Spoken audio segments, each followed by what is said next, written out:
commence. Bonjour à tous. Donc aujourd'hui, je voulais vous parler d'autisme et plus précisément répondre à la question comment on fait pour intégrer des personnes autistes en entreprise. Je vais commencer par vous donner une explication de ce que c'est l'autisme, de vous donner les caractéristiques majeures et après je vais vous parler des astuces qui, selon moi, peuvent aider à intégrer une personne autiste. Ce n'est pas l'intégralité des astuces, parce qu'on pourrait en faire toute une après-midi avec ce qui peut être nécessaire pour être inclusif, mais c'est celles qui, pour moi, sont les plus importantes et les plus faciles à mettre en place pour les personnes qui ne savent pas forcément ce que c'est l'autisme, ou pour les personnes autistes aussi.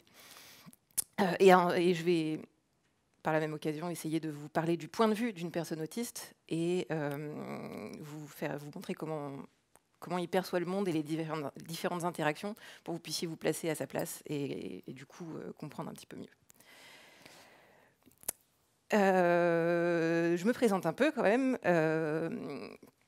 Je fais partie des Duchesses. Je suis aussi permamakeuse chez Norcis. Norcis, c'est une entreprise, c'est une ESN qui est située un petit peu partout dans la France et qui met en place un modèle de perma-entreprise, justement, permamakeuse, perma-entreprise. Voilà. Et la perma-entreprise, c'est la permaculture associée à l'entreprise. Et dedans, on a plusieurs axes pour faire tourner la boîte sur prendre soin des humains, préserver la planète, se fixer des limites et partager les surplus. Et donc ma conf s'articule autour de prendre soin des humains, parce que si les humains vont bien, ils font bien tourner l'entreprise aussi, en partie. Et donc vous pouvez me trouver sur Twitter et sur LinkedIn. Si jamais il n'y a pas le temps pour les questions, prenez bien les handles et puis vous pourrez me poser les questions après, parce que juste après la conférence que je vous disais, je me casse. Donc l'autisme, qu'est-ce que c'est? Excusez-moi une seconde. Donc c'est une neurodiversité. On parle de spectre de l'autisme. Qui comporte plusieurs caractéristiques majeures. Ça, c'est celles qu'on utilise pour faire un diagnostic.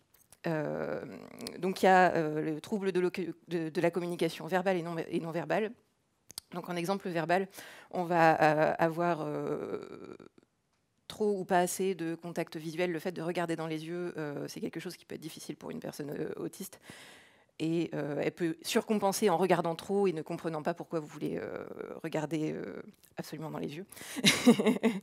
Ne pas comprendre ou mal comprendre le langage corporel, les différents mouvements que vous faites pour communiquer avec votre langage corporel. Ne pas comprendre ou mal comprendre les micro-expressions aussi. Parce que quand vous parlez, vous faites des sourires, vous faites plein de choses qui donnent des messages. Et que du coup une personne autiste va avoir du mal à comprendre. Et comme elle les comprend mal, elle les utilise mal. Donc parfois, vous allez voir un autiste sourire alors qu'elle devrait être en train de pleurer ou dans des états de stress, va montrer des choses qui vont vous donner des messages que vous ne comprenez pas, justement parce que elle ne sait pas utiliser ces messages. En exemple verbal, on a ne pas savoir trouver sa place dans la conversation, soit trop interrompre les gens pour essayer de dire ce qu'elle a à dire, soit ne pas savoir justement interrompre les gens pour pouvoir dire ce qu'ils veulent dire, savoir quand parler, savoir de quoi parler aussi, des difficultés avec les différents codes sociaux, avec le small talk, les questions qui n'ont absolument aucun sens, pourquoi on se demande pourquoi ça va et pourquoi il faut répondre oui à cette putain de question. Et comprendre la signification des expressions imagées. Je ne sais pas si vous avez le visuel de cordes qui tombent. Il y a certaines personnes qui ont mis du temps à comprendre que ce n'étaient pas des vraies cordes. Ensuite, on a des difficultés d'interaction sociale. C'est des difficultés à adapter son comportement en fonction du contexte, parce qu'on ne se comporte pas de la même manière avec sa famille, avec ses amis ou au travail. Des difficultés à entretenir des relations. Pensez à appeler ses parents un peu plus qu'une fois tous les 6 mois, par exemple. Des difficultés à s'intéresser à la vie de quelqu'un quand ça ne comporte pas des éléments d'intérêt restreints ou spécifiques de la personne. Des difficultés, encore une fois, à comprendre les codes sociaux mis en place dans les groupes et à les utiliser, surtout quand ils n'ont pas de sens. Et aussi des difficultés à comprendre et utiliser les messages implicites. Et souvent, soit les utilisent pas, soit les utilisent peu. Ensuite, on a les stéréotypies prononcées et répétitives. Là, c'est des choses que vous devez connaître un petit peu quand même.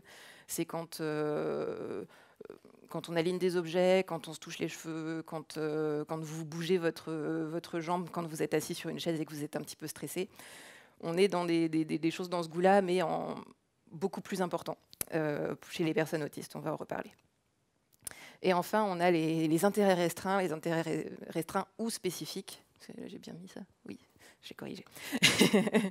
C'est un domaine, une passion à laquelle la personne va tellement s'adonner qu'elle peut passer des heures dessus et oublier même de manger, de boire ou de dormir tellement elle est focus sur sa passion.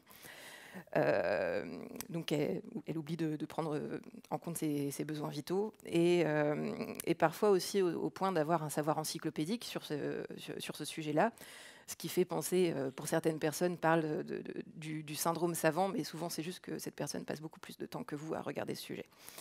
Et on a aussi un penchant pour la collectionnite. Vous connaissez peut-être certains enfants qui collectionnent les petits trains, les chevaux, les livres, les success-teams. En caractéristiques annexes, on en a plusieurs. Ça veut pas si on ne les a pas, ça ne veut pas dire qu'on est forcément autiste. Si on ne les a pas, ça ne veut pas dire qu'on n'est pas autiste, mais ça dépend des gens, comme c'est un spectre, c'est présent à différents niveaux. Donc on a des particularités sensorielles, soit des hypo ou des hypersensibilités. Que ce soit au son, à la lumière, ces trucs-là, ça pète les yeux. Aux odeurs, au toucher, là, ça va dépendre d'un autiste à l'autre. Donc, soit de ne pas du tout ressentir ces choses-là, soit les ressentir beaucoup trop et à ce que ça paralyse quand il y a trop de sensations autour d'eux. La prosopagnosie, c'est ce gros mot, ça veut dire que c'est les personnes qui ont du mal à reconnaître les gens à leur visage. Donc on va reconnaître les gens à leur coupe de cheveux, à leur barbe, à leur manière de s'habiller, à leur manière de bouger. Donc, la coupe de cheveux et la barbe, c'est une très mauvaise idée parce qu'il y a des gens qui vont chez le coiffeur. Ensuite, on peut avoir aussi une prosodie monotone ou mal maîtrisée. Donc la prosodie, c'est la mélodie de la voix quand on parle. Et donc, chez les personnes autistes, comme les maîtrisent mal, soit ça va être vraiment très plat et un petit peu boring, soit ça peut aller à très mal maîtrisé, très exagéré. Et voilà. On peut avoir aussi des difficultés motrices, une proprioception un petit peu aléatoire, ou déficiente, une coordination un petit peu aléatoire aussi, des raideurs. On va aussi souvent retrouver une posture de tortue, c'est le fait d'avoir la tête un petit peu en avant, le dos recourbé. C'est une posture de défense souvent, qu'on retrouve souvent. On va avoir aussi un besoin de routine très important pour cadrer ses journées et ses semaines. Et beaucoup de mal à gérer son temps. Par exemple, ça peut arriver souvent, une personne qui met plusieurs réveils le matin pour rythmer sa matinée, savoir quand elle doit se lever, quand elle doit se laver les dents, quand elle doit avoir fini son café, quand elle doit être habillée et partir. Un petit mot sur Asperger. Il y en a peut-être qui reconnaissent cette image, je ne sais pas.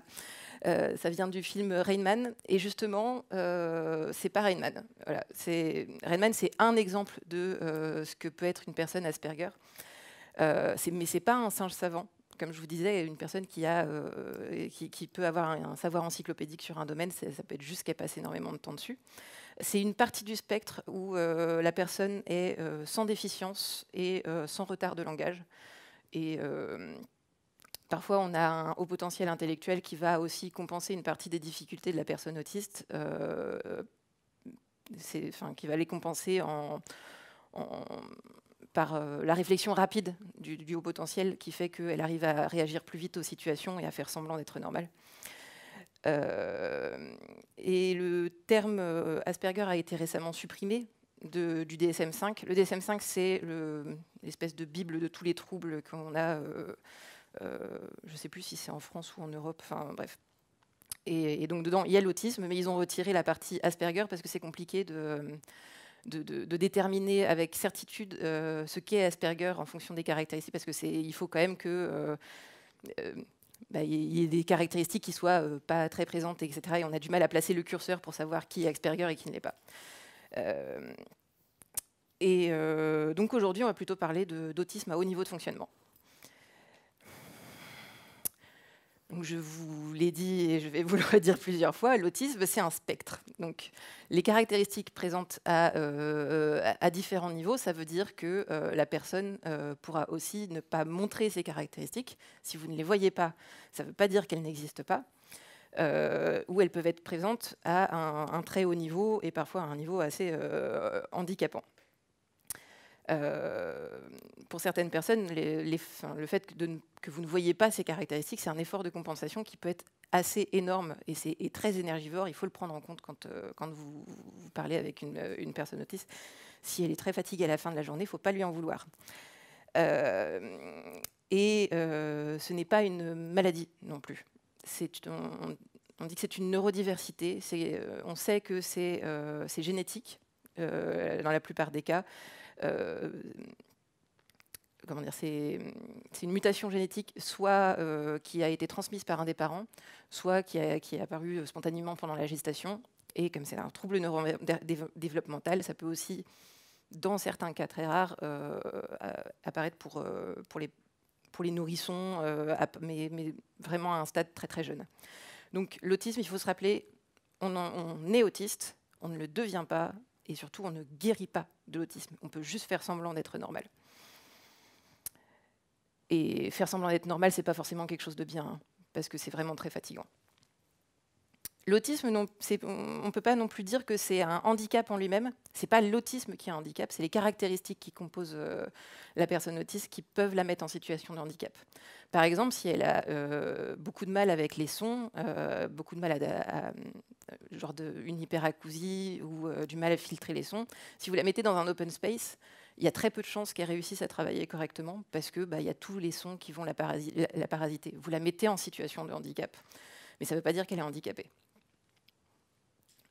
Bon, ça, il y a tout un débat là-dessus. Hein. Je ne suis pas la voix de la raison, mais c'est aussi un peu mon point de vue. Donc, pour moi, le problème majeur sur l'autisme, c'est qu'il y a beaucoup de méconnaissances sur le sujet. Il faut s'informer. Il y a beaucoup de malentendus entre les personnes autistes et celles qui ne le sont pas parce qu'elles ont du mal à communiquer ensemble, parce qu'elles ont du mal à se comprendre. Il faut imaginer que la personne autiste, c'est un petit peu comme si elle avait une langue maternelle différente de la vôtre, avec des codes sociaux différents du vôtre, et qu'elle se retrouve dans votre monde avec vos codes sociaux, votre langue maternelle, et qu'elle doit, elle, s'adapter, et que vous ne vous adaptez pas forcément à elle. Un petit aparté sémantique, je vais essayer de faire vite sur cette partie-là. Il y a plusieurs manières de parler des personnes autistes et tout le monde n'est pas d'accord sur ce sujet-là. Moi, je parle de personnes autistes parce que pour moi, c'est quelque chose qui fait partie intégrante de la personne. Elle naît avec, elle se construit avec. On ne peut pas retirer l'autisme de la personne. Donc, je n'aime pas trop les termes personnes avec autisme, les personnes porteuses d'autisme, comme si c'était un boulet. Comme dans l'image ici. Donc, pour moi, il faut considérer que ça fait partie de la personnalité. Et donc, dans les autres termes, le trouble du spectre autistique, le TSA, c'est ce qu'on retrouve souvent, ou syndrome Asperger, SA, et vous allez entendre souvent des personnes autistes de haut niveau parler entre elles d'ASPI.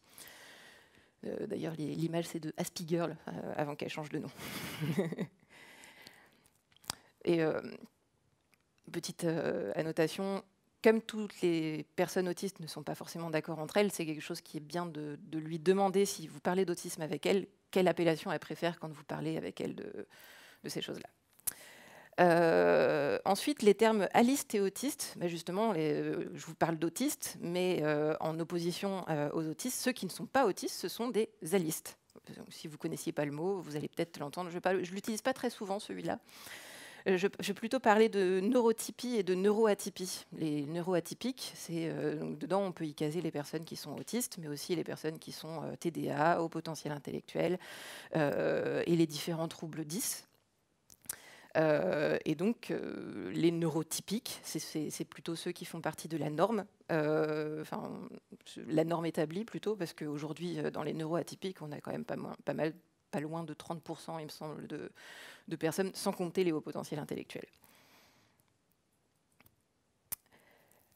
Il est possible que, dans certaines des caractéristiques que je vais vous évoquer et des solutions que je vous propose, vous vous reconnaissiez un petit peu dedans.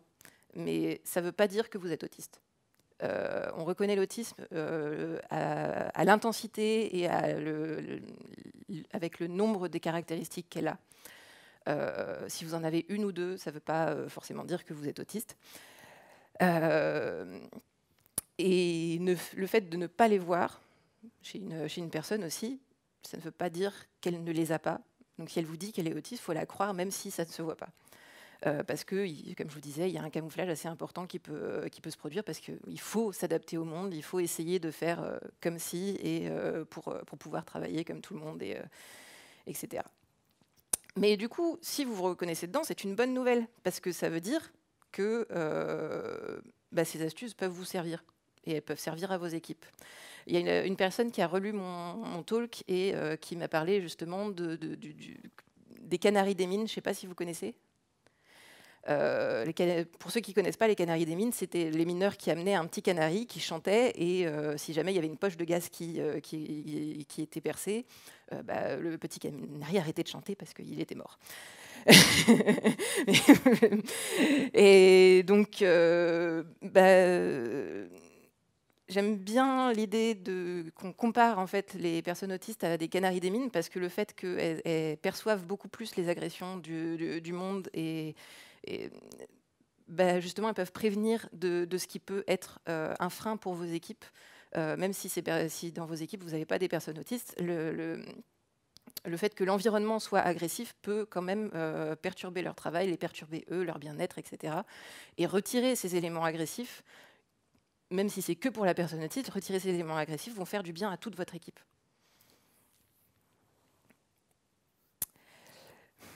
On passe donc aux items des astuces. Et on commence par le plus simple, bonjour. On arrive dans une nouvelle entreprise, il y a plein de nouveaux collègues, il y a plein de nouveaux codes sociaux, et le premier qu'on apprend, c'est à se dire bonjour. Est-ce qu'on se fait la bise? Est-ce qu'on se fait un check? Est-ce qu'on se fait une tape dans la main? Est-ce qu'on se fait un check de pied ou une grosse tape dans l'épaule? Il faut savoir que l'une des caractéristiques communes à l'autisme, c'est le fait d'avoir beaucoup de mal avec le contact physique. Ça peut être assez inconfortable pour elle. Mais encore une fois, c'est pas une généralité. C'est une difficulté qui existe à différents niveaux chez tous les autistes. Donc pour moi, le plus simple, c'est de lui demander. Donc demandez-lui, dites-lui, hey, ici, on se dit bonjour en se serrant la main, mais est-ce que ça te convient ou est-ce que tu préfères un autre mode de salutation? Et moi, je préfère dire bonjour comme ça. Pour moi, c'est un bon début parce que ça met en confiance tout de suite. On donne le cadre. C'est important de donner le cadre. Vous dites comment ça se passe chez vous. Et en même temps, vous lui dites que vous êtes prêt à l'écouter s'il a d'autres besoins et à vous adapter à elle. Et c'est une mise en confiance qui pourra vous être bénéfique après, parce qu'elle pourra se dire que si elle a d'autres besoins, elle pourra venir vous voir, vous dire il y a ça qui ne marche pas pour moi, je préférerais qu'on le fasse autrement. Parce qu'il y a beaucoup de personnes autistes qui vont garder les choses pour elles si elles ne se sentent pas en confiance, et du coup essayer et se mettre mal jusqu'à ce qu'elles explosent, quoi. Une petite continuité de la salutation, c'est le consentement tactile, évidemment. Les contacts non prévus, ça peut être ressenti de manière très douloureuse par une personne qui n'aime pas les contacts physiques. Et quand je dis douloureuse, je ne blague pas. Il y a certaines personnes qui peuvent avoir une impression de lame de rasoir quand on la touche. parce qu'elle est hypersensible au toucher et que le contact n'avait pas été prévu, que vous n'êtes pas dans la liste des personnes qui ont le droit de la toucher. Ça dépend des personnes. Donc pareil, là, ça dépend des personnes autistes. C'est une caractéristique qui varie selon les personnes. Donc, il faut lui demander. Il faut lui demander si la personne est tactile. Il faut lui demander si elle est prête à ce que vous exprimiez votre côté tactile. Et surtout, respecter la réponse. Bon, ça, c'est quelque chose qui devrait être valable pour tout le monde, pas que pour les personnes autistes. Item suivant, comprendre et s'adapter aux stéréotypies. Comme je vous disais tout à l'heure, ça vous arrive de vous ronger les ongles, ça peut vous arriver de stresser, de bouger votre pied ou votre jambe sur votre chaise quand vous êtes un petit peu stressé ou concentré. Vous touchez vos cheveux, vous abusez du clic de votre stylo. Quand vous faites ça, tout le monde, on est d'accord qu'il y a presque tout le monde fait ça. Quand vous faites ça, vous évacuez quelque chose. La différence avec la personne autiste, c'est que c'est un besoin d'évacuer quelque chose. C'est nécessaire pour son fonctionnement. Parce que sinon, il y a un effet cocotte-minute. Si elle ressent trop de stimuli, si elle ressent trop d'émotions, elle a besoin de quelque chose pour que ça sorte.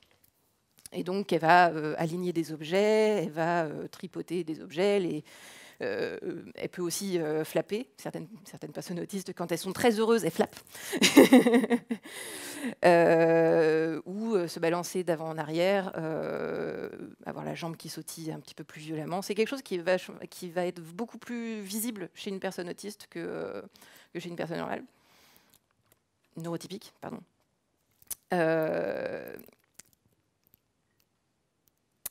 Donc, comme c'est nécessaire pour elle, il faut ne pas lui interdire de le faire. Parce que sinon, vous allez provoquer une situation de stress qui fait que vous aurez une situation plus tard que vous ne pourrez pas gérer. Donc, si jamais vous en avez vraiment besoin, vous pouvez essayer de voir avec elle si, pour une présentation devant un client, par exemple, vous pouvez dévier sa stéréotypie avec un fidget. Donc moi, j'ai toujours un fidget cube sur moi, par exemple, mais vous pouvez trouver d'autres fidgets. Pour ceux qui ne connaissent pas, il y a un super site pour ça, ça s'appelle Optoy. Ils ont des trucs géniaux que si jamais vous avez envie de dévaliser le magasin, posez-vous des questions.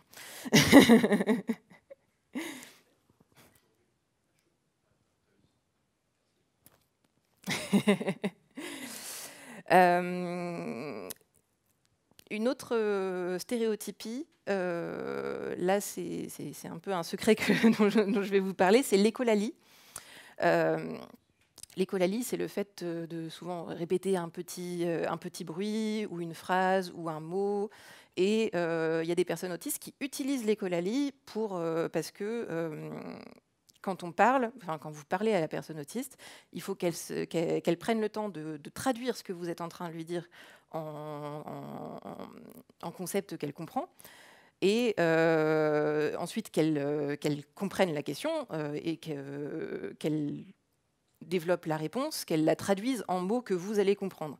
Et donc, ça peut prendre un petit peu de temps à faire ça dans son cerveau. Donc, elle peut utiliser l'écholalie. Elle va répéter la question que vous posez pour donner une impression que son discours est fluide et qu'elle n'est pas en train d'attendre, que vous n'attendiez pas sa réponse. Donc, ça permet de gagner du temps pour réfléchir et de comprendre la question, de reformuler la réponse. L'écholalie, elle s'utilise aussi en mode économie d'énergie. Par exemple, au téléphone, quand on se dit au revoir, elle va répéter le au revoir avec la même intonation que vous et les mêmes mots que vous allez utiliser. Ça permet de ne pas réfléchir à une formulation et d'utiliser le même champ lexical que vous, de garder du coup l'effet de politesse que vous pouvez exiger, puisque j'imagine que vous avez la même politesse que ce que vous aimeriez qu'on fasse pour vous. Et du coup, c'est un excellent outil de camouflage. Voilà pour le secret. Item suivant, la gestion de l'implicite. Donc là, vous en avez un très bon exemple. Dans un monde idéal, n'utilisez pas d'implicite. Malheureusement, on est dans le monde réel. Donc, je vais juste vous expliquer, vous donner quelques exemples de ce que ça peut être un implicite et quel problème ça peut être. Par exemple, vous êtes gamin, vous êtes dans votre chambre, et il y a un de vos parents qui rentre dans la chambre, qui regarde comme ça, et c'est quand même vachement le bordel ici, et qui sort. Est-ce que vous comprenez ce qu'il est en train de demander? Donc, pour ceux qui ne comprennent pas, il faut que la chambre soit rangée. Et il y a certaines personnes qui se sont fait punir parce qu'elles n'ont pas compris. Ou autre exemple, toujours enfant, vous êtes parti courir dans la boue dehors et votre parent vous dit « Essuyez-vous les pieds avec la serpillière avant de rentrer ». Imaginez-vous que la personne a pris la serpillière, a essuyé le dessus des chaussures, a remis la serpillière et est parti courir pour mettre plein de boue partout dans toute la maison. Donc vous voyez, l'instruction n'est pas claire, ça manque de précision et donc la personne ne comprend pas et fait et pas du tout ce que vous avez demandé. C'est quelque chose que vous pouvez essayer d'appliquer dans vos équipes, d'essayer de comprendre, de bien préciser les demandes que vous allez faire. Un autre exemple, à table par exemple. Est-ce que tu peux me passer le sel? Oui, je peux. Mais vous ne m'avez pas demandé de passer le sel. Vous m'avez demandé si je pouvais le passer. Parfois, il faut pas c'est pas parce que vous voulez être poli qu'il faut utiliser des mots qui font qu'on ne comprend pas la demande. Donc, il ne faut pas hésiter à dire « je veux que tu fasses ça ». Il ne faut pas hésiter à poser la question clairement, et ce n'est pas un manque de politesse que de demander quelque chose clairement. Et ça vous évitera beaucoup de malentendus et beaucoup d'erreurs. Mais ça implique aussi un droit à l'erreur. C'est-à-dire que si la personne ne fait pas ce que vous avez demandé dans l'instruction, ben en fait, c'est peut-être parce que l'instruction n'était pas assez précise. Donc il faut essayer de pardonner sur ces erreurs et d'essayer de vous apprendre à mieux communiquer vos demandes. Donc pour moi, une communication saine, ça va être une communication où on utilise le plus possible d'explicite. Et donc quand vous accueillez une personne, explicitez aussi son rôle dans l'équipe, dans l'entreprise, son champ d'intervention, ce qu'elle a le droit, ce qu'elle n'a pas le droit de faire. Il ne faut pas hésiter à ce que ce soit explicite. Lui expliquer aussi ce qui peut changer. Et si jamais son rôle change et ses responsabilités changent, lui expliquer ce que vous attendez d'elle. Et bien sûr, dans les instructions, si vous faites des tickets, etc., expliciter le plus possible les instructions que vous allez lui demander. Et si possible, essayer d'avoir des instructions écrites, parce que ça permet à la personne de se relire, de voir s'il manque des choses, s'il y a des choses qu'elle ne comprend pas, de ne pas vous poser 50 fois la question. Et s'il manque des choses à l'écrit, c'est qu'il faut modifier l'instruction écrite. Après, il faut voir avec elle, parce que toutes les personnes autistes sont différentes, il faut voir avec elle ce qui convient le mieux pour communiquer les instructions et bien vérifier aussi qu'elle comprend ce que vous lui demandez. Une petite note sur, enfin petite pas vraiment, mais une note sur l'implicite positif. Comme je vous disais, dans la communication, vous avez plein de micro-expressions, d'expressions du langage, etc. C'est des choses que vous utilisez et où vous donnez des intentions. Vous faites des invitations souvent avec des intentions qui dégagent de l'implicite. Donc par exemple, vous dites je t'invite à faire une pause de café. J'ai envie de passer un moment informel avec toi, devant un café, mais surtout passer un moment avec toi. Le café n'a rien à voir. Je t'invite à prendre une bière en dehors du travail. Ça peut être je t'apprécie et je veux nouer une relation hors travail avec toi. Je t'envoie un SMS pour savoir comment tu vas. Je m'intéresse à toi et je veux maintenir une relation. Ça, c'est l'élément que je vous ai dit. Maintenir une relation, c'est quelque chose qu'elle a du mal à faire et à comprendre. Donc, c'est des avances amicales que souvent une personne autiste peut ne pas comprendre. Et vous avez peut-être laissé tomber sans le vouloir parce que vous n'avez pas compris que c'est pas qu'elle n'est pas intéressée, c'est que elle n'a pas compris votre demande. Donc, la personne autiste ne sait pas non plus forcément faire des avances amicales envers vous. Donc, si elle n'a pas l'air de s'intéresser à vous, ça ne veut pas forcément dire que c'est le cas. Donc, il faut lui demander explicitement. Parce qu'elle ne sait pas forcément le communiquer verbalement ou implicitement. Bon, il y a aussi des personnes autistes qui ont compris qu'elles ne savaient pas le faire, donc elles le disent beaucoup trop. Mais voilà. Donc pour que la personne autiste se sente intégrée, essayez de l'intégrer explicitement avec des mots. Verbalisez tout, explicitez. Dites-lui, je t'invite parce que, et insérez la raison explicite, parce que je t'apprécie, parce que j'ai envie de te connaître, parce que je te considère comme un pote, parce que parfois on se fait des potes aussi au travail, parce que je veux passer du temps avec toi, tout simplement. Et aussi verbaliser l'état des moments informels. Si vous avez passé un bon moment, dites-le. Ça peut être naïf, hein, mais on a tendance, si on n'a pas le code des micro-expressions, on peut avoir tendance à voir les choses plus négativement qu'elles ne le sont. Donc, il ne faut pas hésiter à dire les choses positives et dire plus souvent, enfin, inverser le positif et le négatif, parce qu'on dit plus souvent quand les choses ne vont pas bien aussi.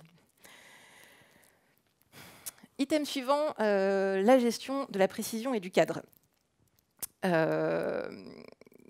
Une personne autiste a besoin d'une routine pour fonctionner au jour le jour et dans sa semaine, et donc de data assez claires.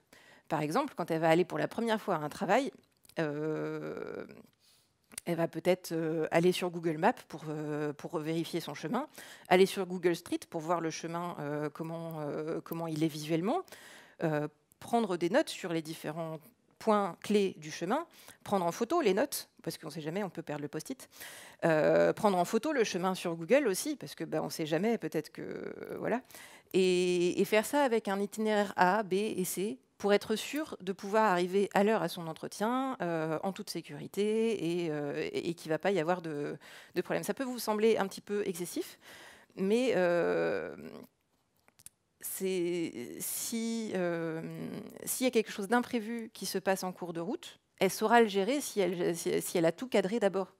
Elle aura plusieurs scripts qui lui permettront de fonctionner. Et après, c'est des choses qui pourront devenir une routine. Et tous les jours, elle va prendre le même chemin, à la même heure, avec la même marge de manœuvre. Et si jamais la route est en déviation un jour, c'est quelque chose qui peut provoquer une très grosse frustration pour elle. Frustration ou panique. Et c'est quelque chose d'assez énergivore, cette panique. Donc, l'idée, c'est d'essayer de limiter l'impact des imprévus sur la vie de cette personne. Donc, essayez de lui donner un plan.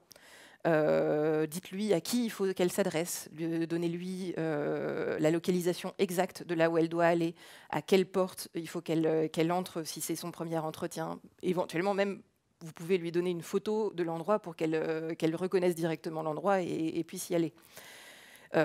Expliquez-lui les processus dans les équipes, le processus de travail, et bien sûr, s'y tenir. Ne lui dites pas de poster, enfin, 1, 2, 3, 4. Ne lui dites pas de pusher sur master directement si, à la base, vous lui avez dit que le processus était en cours, revue, validation, test et puis poussé sur master. Parce que les instructions qui sont contradictoires, ça peut aussi beaucoup la perturber, voire la paralyser. Si elle a 2 instructions contradictoires, elle ne va pas savoir quoi faire. Donc, si vous avez vraiment besoin de lui donner ce genre d'infos, dites-lui, pour cette fois-ci, tu fais ça, tu ne prends pas en compte ça, mais c'est seulement pour cette fois-ci. Il faut que ce soit clair. Il faut que les choses soient explicites. Après, avec le temps, elle va avoir une meilleure capacité à gérer ces choses-là, parce qu'elle apprend petit à petit quand même les codes sociaux qui vont se passer dans vos entreprises. Elle va pouvoir prendre un petit peu de place dans vos équipes et réussir à gérer les imprévus et à faire des choses qui sortent du cadre que vous avez mis en place, si c'est ce que vous voulez. On va passer à la surstimulation. Je pense que vous savez que le cerveau, c'est un outil quand même assez magique. Là, autour de vous, vous avez énormément d'informations que vous êtes en train de prendre en compte. Vous êtes en train de prendre en compte la lumière, les slides, moi qui est en train de gesticuler, de vous parler. Il y a peut-être les grésilles du haut-parleur, etc., les lumières. Et votre cerveau, il a une sorte de boîte dans laquelle il fait venir tous ces stimuli que vous recevez, et il y a un videur qui va sélectionner ce qui doit passer par la grande porte de l'attention, et ce qui doit passer sur des choses un petit peu plus où vous ne devez pas avoir beaucoup d'attention dessus parce que c'est pas intéressant, et voire même ne pas prendre en compte du tout ces stimuli. Donc, on appelle ça, ce qu'on appelle ça, c'est la mémoire de travail, si jamais vous connaissez. Et chez une personne autiste, la mémoire de travail est beaucoup moins efficace. La boîte est plus petite, le videur est bourré. Donc,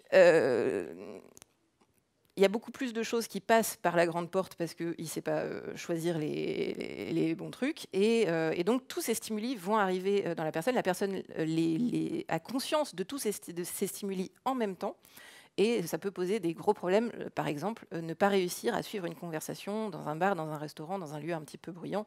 Dans le truc des exposants, réussir à parler à quelqu'un, c'est quelque chose ça peut être quelque chose d'assez compliqué. Parce qu'il y a le brouhaha autour, que vous arrivez peut-être à éteindre avec votre cerveau, et la discussion qui se noie dans le brouhaha parce que vous n'arrivez pas à l'entendre.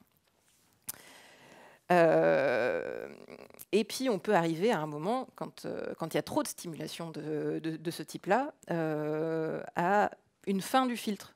Genre, le videur, il s'éteint. Et il y a tout qui passe. Et là, on passe à quelque chose qui peut devenir très agressif pour la personne autiste. Elle va avoir beaucoup plus de difficultés de concentration. Il y a toutes les informations qui passent. Et toutes ces informations vont la parasiter. C'est-à-dire que elle va plus comprendre certaines choses qui peuvent se passer. Par exemple, même une personne qui est hypersensible au toucher va pouvoir se faire mal et ne pas se rendre compte qu'elle s'est fait mal. Va pouvoir se faire une grosse entorse et ne pas s'en rendre compte avant plusieurs heures parce que elle était surstimulée avec tous ses autres sens qui étaient complètement parasités. J'ai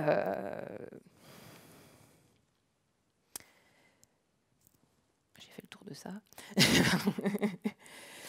Après, on peut arriver à un moment où le videur est totalement éteint, comme je vous disais, et on atteint un certain seuil. En fait, j'ai été un peu en avance, excusez-moi.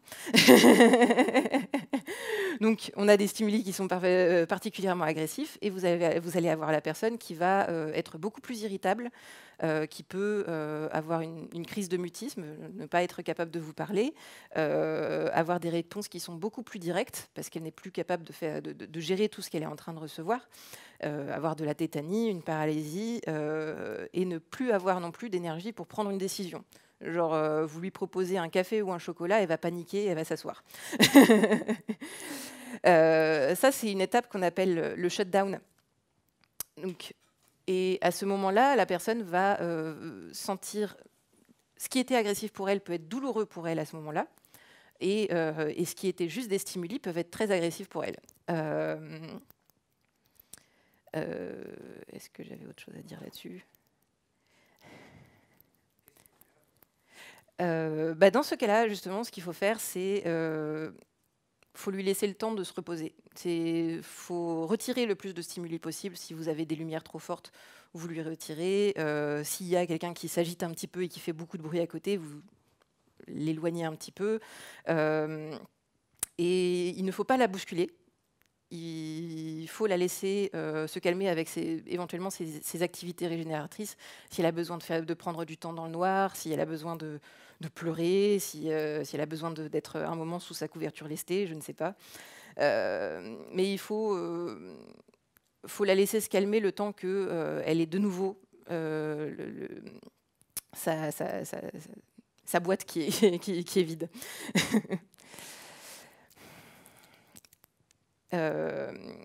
Et après, si on ne la laisse pas tranquille, justement, si on ne la laisse pas se régénérer, on va arriver à une étape qui s'appelle le meltdown. Là où le shutdown, c'est plutôt une implosion où la personne va se paralyser, va plus pouvoir faire grand-chose, le meltdown, c'est plutôt une explosion. Là, on va avoir une expression de colère pure, et où elle va crier, elle va peut-être jeter des objets, elle va avoir envie de faire mal à des choses, elle peut avoir envie de se faire mal à elle-même. Là, ça devient compliqué, vous n'allez plus pouvoir lui demander quoi que ce soit, et il n'y a pas grand-chose à faire à ce moment-là. Donc, il faut la laisser se calmer, ne pas la toucher, sauf si elle est éventuellement en train de se faire mal. Mais c'est un moment où elle n'a plus de discernement de ce qui est, de ce qui peut être vrai ou pas, de ce qu'elle est en train de faire. Et dans l'idéal, essayer d'éviter que ça arrive jusque-là. Et si jamais ça dure trop longtemps, vous pouvez éventuellement appeler les pompiers. Mais il faut bien dire que la personne est autiste et parler des différentes caractéristiques qu'elle a pour que les pompiers ne la violentent pas au moment d'essayer de s'occuper d'elle. En résumé, donc, on bannit l'implicite, on explicite, on verbalise, on lui demande ce dont elle a besoin, on communique, on vérifie régulièrement si la personne va bien et si ces différentes instructions sont comprises. Il faut accepter les différences de la personne et accepter ses besoins et ne pas douter de ce qu'elle vous demande aussi. Et surtout, demandez-lui, parce qu'elle est capable de savoir ce dont elle a besoin. Quelques sources que j'ai utilisées et eues au cours de ma vie. Il y a Julie Daché qui a fait un super livre qui s'appelle « La différence invisible ». C'est un livre qui parle plutôt de l'autisme au féminin. Là, je n'ai pas parlé de l'autisme au féminin parce qu'on pourrait en parler pendant 2 heures aussi. et qui montre le parcours de diagnostic d'une jeune autiste, d'une autiste adulte d'ailleurs, pardon, qui montre son parcours de diagnostic et de compréhension d'elle-même, etc. Et c'est quelque chose qui m'a fait un peu ouvrir les yeux sur ce que ça pouvait être l'autisme, parce que c'était pas forcément que des hommes qui peuvent être autistes et que ça s'exprime différemment chez les hommes et chez les femmes. Elle a aussi fait une super vidéo sur la théorie des cuillères pour bien expliquer la gestion de l'énergie et comment apprendre à se gérer, que ce soit pour les autistes ou pour les autres personnes neurotypiques. Les images que j'ai utilisées, c'est celle d'Aspie Girl, qui est devenue Lily Spectrum après. Il y a aussi la chaîne d'Anne-Charlotte. Si vous cherchez sur YouTube Anne-Charlotte Autisme, elle a fait plusieurs petites vidéos courtes pour expliquer ce que c'est l'autisme, les hypersensibilités, des choses comme ça. C'est hyper intéressant. Et sinon, comprendre les règles tacites des relations sociales de Temple Grandin et Sean Baron, c'est un livre que je trouve génial parce qu'il permet à la fois pour les personnes autistes de comprendre les règles des neurotypiques et de comment on communique avec les gens, et pour les personnes neurotypiques de comprendre pourquoi les autistes ne comprennent pas ces règles. Parce qu'il y a les témoignages de personnes autistes dedans, et c'est très bien expliqué. Allez-y les yeux fermés, que vous soyez autiste ou pas. Et enfin, la Bible sur le syndrome Asperger de Tony Attwood, qui explique vraiment bien toutes les caractéristiques que peut avoir une personne Asperger et tout ça. Fini.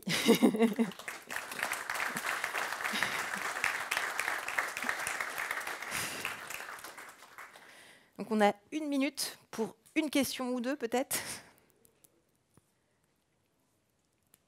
Oui. Comment on parle à son employeur du fait qu'on est sur le trouble autistique? C'est-à-dire qu'en fait on dit toujours, là par exemple vous parliez de comment dire bonjour. J'ai été en entretien d'embauche il y a 1 semaine, on m'a serré la main, j'allais pas le dire avant même de serrer la main. C'est quelque chose qui peut être parfois compliqué dans mon ancien job, j'ai mis 1 an et demi à en parler. Oui. Et le problème c'est que ça a tendance à faire un peu beaucoup de minutes, et en plus quand on en parle on a tellement bien fait semblant que personne ne croit. Oui. Il y a ce côté-là un peu où, à quel moment en parler, est-ce qu'on ne peut pas être stigmatisé derrière et mis dans une case? Il n'y a pas de vérité là-dessus. Moi, je suis le genre à dire explicitement dès le début les difficultés que j'ai. Je ne parle pas d'autisme parce que je suis pas diagnostiquée, donc je parle seulement des difficultés que j'ai qui sont communes à celles de l'autisme. Et j'en parle dès le début parce qu'il faut en parler en fait pour qu'elles comprennent les différentes difficultés qu'on peut traverser et que le jour où, où vous faites un shutdown, qu'elle soit capable de le gérer et qu'elle ne vous en veuille pas, l'entreprise. Mais ça dépend des entreprises, des interlocuteurs que vous avez. Et là-dessus, quand on est dans la position de la personne autiste, c'est plus difficile parce qu'on ne peut pas former les gens à ça, et on ne peut pas le faire dès la première seconde non plus. Je suis désolée de ne pas avoir une vraie réponse à apporter à ça.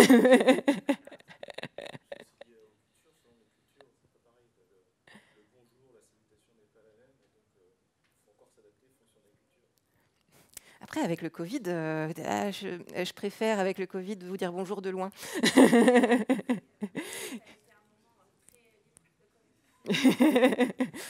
Moi, ça a été une libération. On a peut-être temps pour une autre question? Oui? Moi, j'avais une question par rapport à la surstimulation. Est-ce que ça concerne toutes les personnes qui sont dans le spectre autistique ou est-ce que certaines personnes n'ont pas ces difficultés-là? Ça va être présent à différents niveaux. Il y a des personnes qui peuvent ne jamais avoir atteint cet état de surstimulation parce qu'elles peuvent être dans un état, dans un environnement particulièrement bienveillant, ou parce qu'elles sont très bien capables de gérer leurs émotions et les différentes stimulations qu'il y a autour d'elles. Donc c'est un spectre.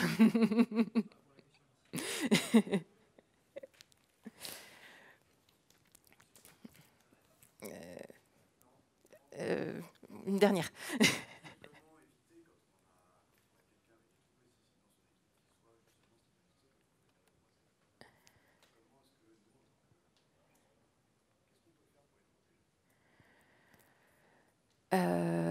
En entreprise ou en général?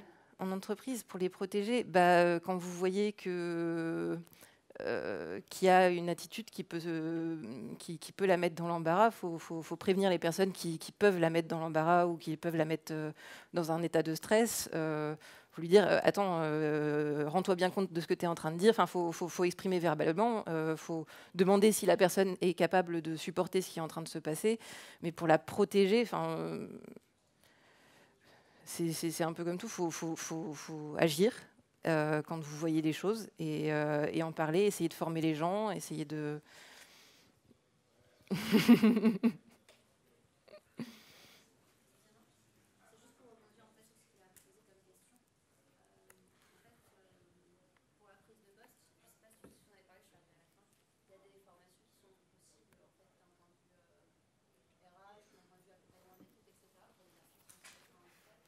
Oui. Non, je n'en ai pas parlé.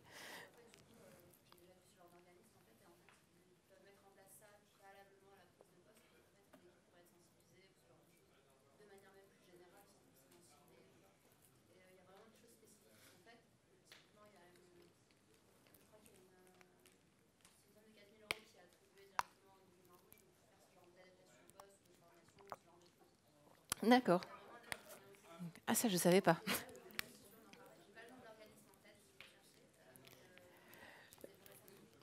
Je suis sur Twitter ou sur LinkedIn. Tu pourras... sur la rediff de la conf, il y a mes handles et tu pourras m'envoyer le truc. Sinon, tu me trouves à NJG29 sur Twitter et sinon, c'est Déborah Guyard sur LinkedIn.